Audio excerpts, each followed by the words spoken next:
안녕하세요. 건강한 무료채굴 사랑 한빠입니다. 무료채굴 대표주자 사토시 코인, 코어의 미래 가치가 기대되는 진짜 이유에 대해서 영상을 좀 찍어보았습니다. 아직도 코어를 안 하세요? 다소 이제 홍보성이 짙은 멘트로 좀 시작해봤는데요.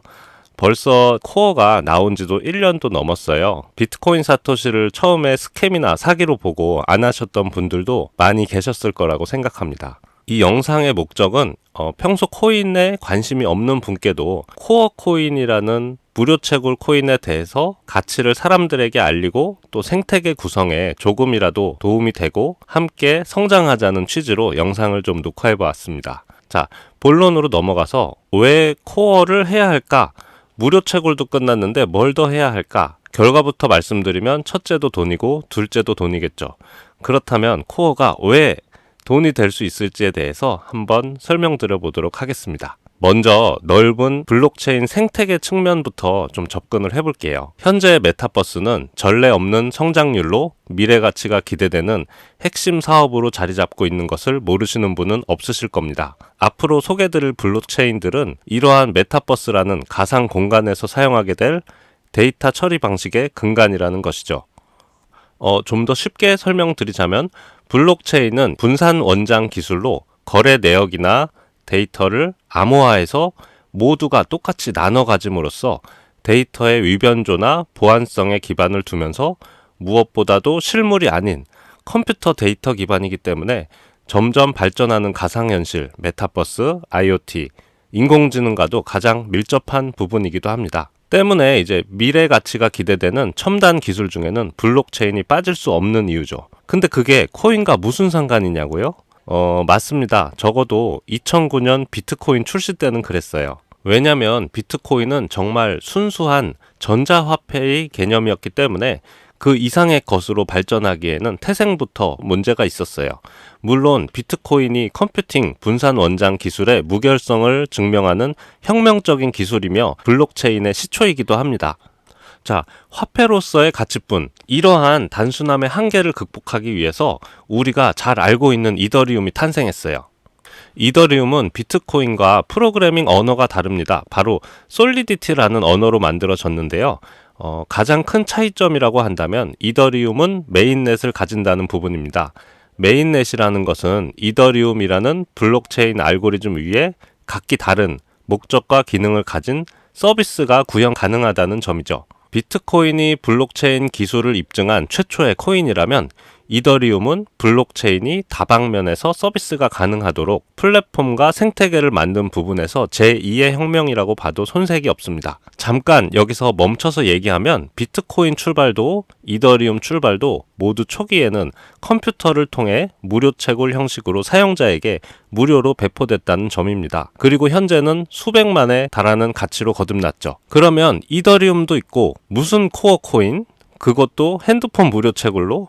말도 안 돼 싶으시죠? 앞서 설명드린 비트코인이나 이더리움은 혁명과도 같은 블록체인의 산 증인이지만 이 둘에게도 각각의 한계점이라는 부분이 있습니다.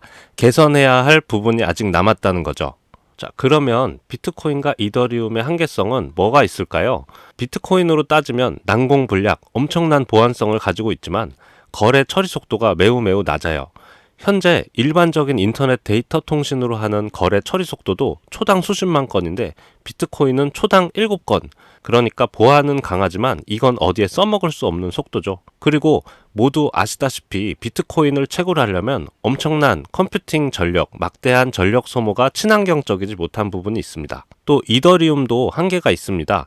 이더리움 2.0으로 머즈를 통해서 친환경적인 채굴 방식으로 변경하긴 했지만 이더리움의 경우 블록 생성 방식이 비트코인처럼 연산을 통한 것이 아니기 때문에 개개인의 합의에 의해서 이루어집니다. 이걸 저희는 이제 지분 증명 방식이라고 얘기하는데요. 다수의 합의에 의해 작동하는 알고리즘 때문에 비트코인에 비해서는 보안성인 측면이 많이 떨어지는 부분이 있어요. 그리고 연산이 아닌 다수의 합의에 의해서 이루어지기 때문에 이렇게 탈중앙성 부분에서 이더리움 2.0의 문제를 좀 제시하고 있어요. 잠깐 블록체인 트릴레마라는 것에 대해서 들어보셨나요? 제가 매일 입에 달고 사는 것인데요. 현존하는 블록체인은 모두 탈중앙성, 그리고 보안성, 확장성을 모두 만족하는 블록체인은 없다는 것입니다. 여기서 이제 탈중앙성이란 중앙정부의 개입 없이 쉽게 말하면 세력에 의해 휘둘리지 않는 메커니즘을 말하고요. 보안성이라고 하면 해킹이나 위변조가 불가능한 보안성, 확장성은 디앱 구축이 가능한 다방면으로 프로그래밍할 수 있는 생태계적 기능을 말합니다.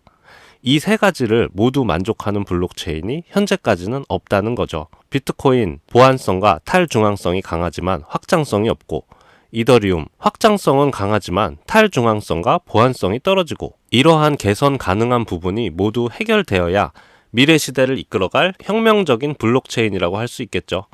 솔라나, 폴리곤 모두 각각의 장단점이 존재합니다.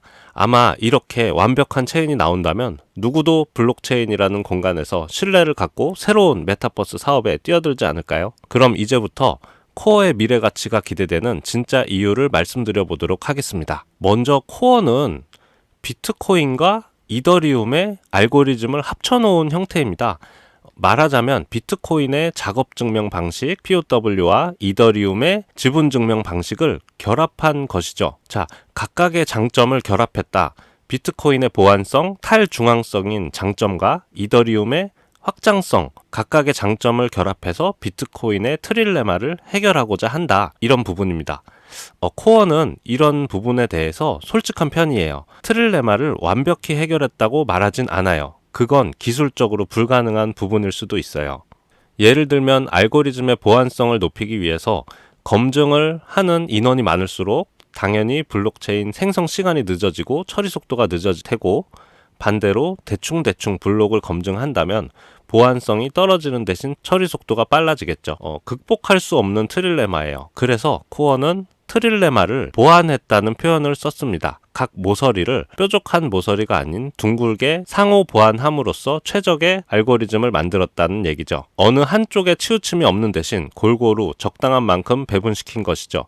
2018년에 기술 개발에 착수하고 2년 동안 생태계 시작을 위해서 무료로 코인을 배포했어요. 마치 비트코인과 이더리움의 시작처럼요. 지금도 마찬가지로 10분 중에 10분 허무맹랑하게 들리실지도 몰라요. 가치는 노력을 통해 생기는 것이고 무에서 유가 탄생할 수 없으니까요.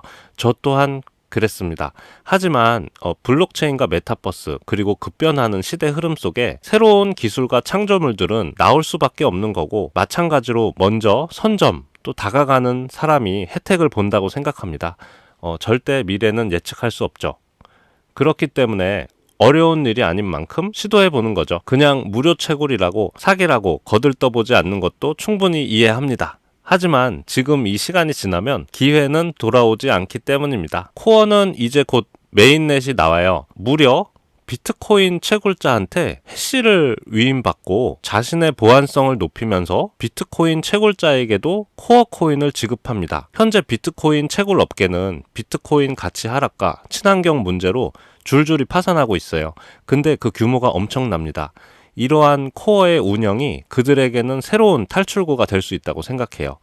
그것도 무려 기존 비트코인 채굴을 유지하면서 코어에 해시만 위임하는 건 어려운 일이 아니니까요. 코어에 비트코인 채굴 유저가 유입된다고 보면 엄청난 가치 상승을 가져올 거라고 기대합니다. 그리고 코어는 또 이더리움과 같은 언어로 프로그램을 개발했습니다. 이더리움은 현재 블록체인 생태계에서 주축이 되고 있는 만큼 모든 디앱은 이더리움 기반이라고 해도 과언이 아닐 정도로 이더리움에 의한 생태계가 엄청나게 넓죠. 하지만 코어가 그 이더리움 언어로 개발했다는 것은 기존 이더리움 플랫폼을 이용했던 기업도 추가로 프로그래밍을 할 필요 없이 코어 메인넷으로 그대로 넘어올 수 있다는 엄청난 장점이 있는 것이죠. 그러면 향후는 어떻게 될까요? 비트코인 채굴자가 코어로 조금씩 넘어올 수밖에 없고, 그로 인해 이더리움 기존 메인넷 사용자도 코어에 추가 개발 없이 그대로 넘어올 수 있기 때문에 왜? 코어의 기술적 가치가 그만큼 있다면, 그리고 새로운 기회의 시장이기 때문에, 이렇게 보면 뭔가 느낌이 오시지 않나요? 지금 코어는 메인넷 출시를 앞두고 생태계 구축의 시작을 알리고 있습니다. 코어 체인에서 활동할 코어 기반의 토큰 에어드랍부터 이제 시작인 셈이죠. 한바가 생각하는 단 하나의 예측 불가 요소는 이 새로운 알고리즘이 과연 무결점으로 목표했던 대로 잘 이어나갈 수 있느냐, 이것 외에는 불안 요소는 사실 보이지 않아요. 그래서 여러분께 꼭 말씀드리고 싶어요. 늦지 않았으니까 한번 해봅시다. 이렇게요. 현재 코어 무료 배포는 12월 15일로 끝났죠. 코어는 이미 빛을 볼 수밖에 없는 셈인 것이고, 우리가 할 수 있는 것은 코어 체인 내에서 어떻게 성장할지 모르는 코어 체인 기반의 토큰을 미리 받아놓는 것도 하나의 방법이 될 수 있을 것 같아요. 이것도 코어 체인 기반이기 때문에 코어 체인 안에서의 토큰을 에어드랍 받고 그 토큰이 프로젝트가 커진다면 토큰으로도 가치를 누릴 수 있는 상황이 될 수도 있다고 생각해요. 그러면서 채굴한 토큰을 코어 코인하고도 교환할 수 있을 테고요. 이제 코어는 시작이에요. 다소 영상이 좀 길고 말이 길어졌지만 꼭 좀 강조드리고 싶습니다. 무료 채굴이라고 우습게 볼 수만은 없어요. 지금껏 행보가 말해주듯이 코어는 좀 특별한 상황인 것 같아요. 여러분과 함께 이런 가치를 좀 누리면서 무료도 돈이 될 수 있다는 걸 꼭 증명하고 싶습니다. 코어가 우리에게 어떤 단비 같은 무언가가 되었으면 좋겠네요. 오늘도 찾아주셔서 감사드리며 새로운 소식으로 찾아뵙도록 하겠습니다. 고맙습니다.